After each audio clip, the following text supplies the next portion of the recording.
जय श्री राम। आज मानस श्रृंखला के हम 66वें दिवस में पहुंच चुके हैं। पुरुषोत्तम मास के पवित्र क्षण में हम पर बहुत ठाकुर जी की, बिहारी जी की बहुत बड़ी कृपा है, जो राम जी का गुणगान थोड़ा बोल रहे हैं आप सबके समक्ष। उनका बहुत बड़ी कृपा है।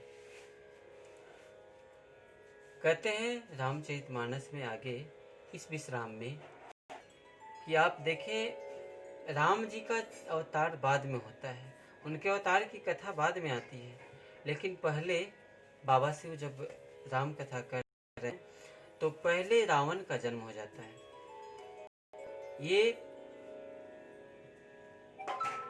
साबित करता है कि पाप का जन्म पहले होता है। पाप जब गलत काम होने लगता है, पाप होने लगता है, बढ़ने लगता है, तो भगवान उसका उपाय कर देते हैं और खुद अवतार लेके आते हैं। हम सब कोरोना की महामारी से भी निजात पा रहे हैं।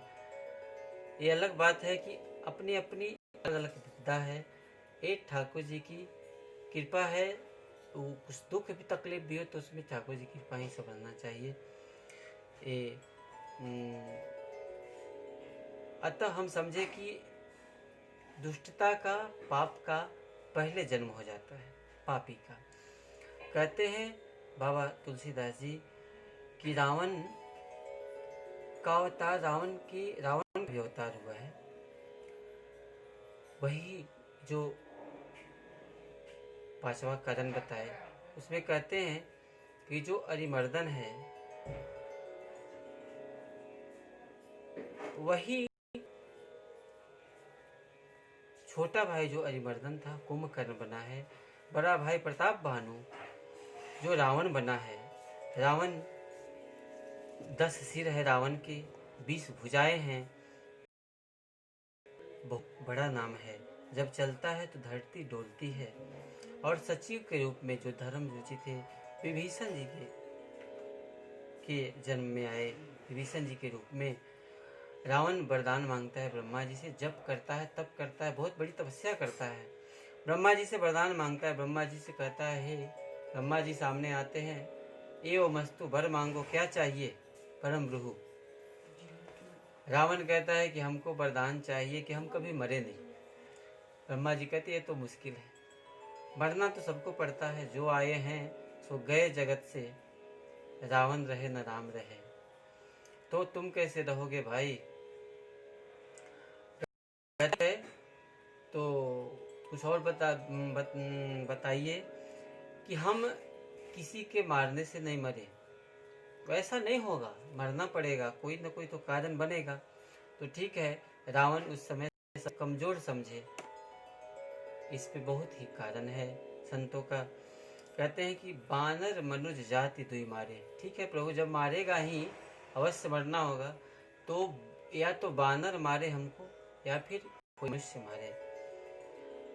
तो कहता है रावण कि हमें या तो बानर मारे या मनुष्य मारे।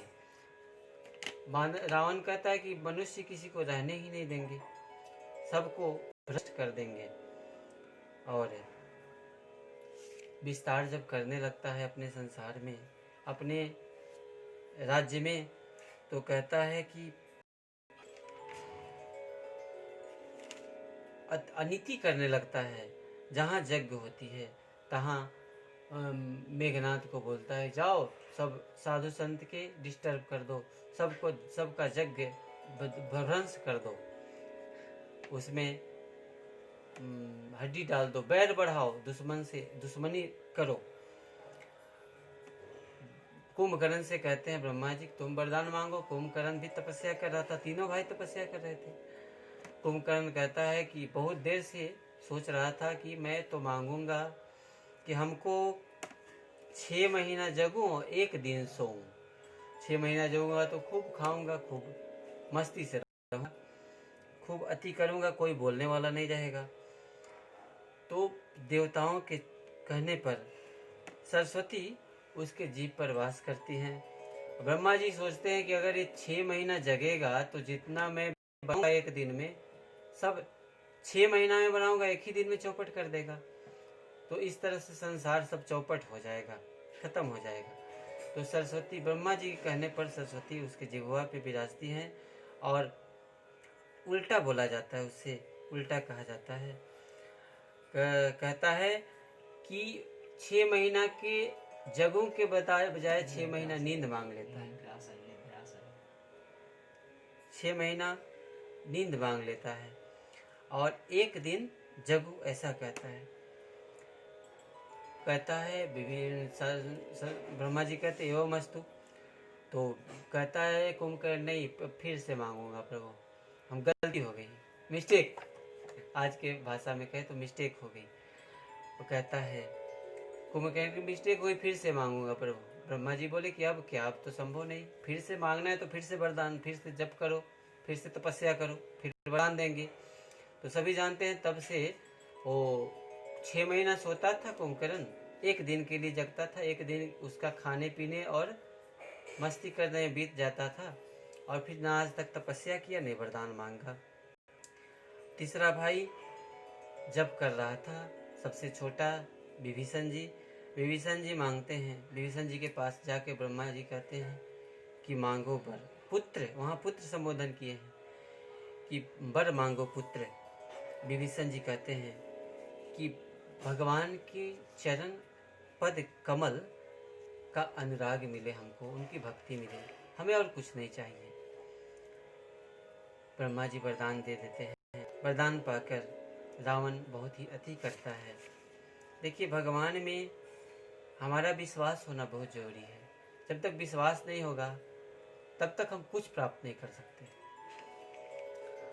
आप माने कि हम कहीं भी विश्वास करते हैं, अनजान जगह पे जाते हैं, कोई रिक्शा वाले से कहते हैं भैया हमें अमुक पते पर ले चलो, हमें जानते नहीं रिक्शा वाला हमें कहाँ ले जाएगा, वो ऑटो वाला कहाँ ले जाएगा, लेकिन फिर भी हम जाकर बैठ जाते हैं, वो हमें पहुंचा देता है वहाँ पे, हमें उस पर विश्वास करना पड़ता है क्योंकि हम जान नहीं रहे हैं।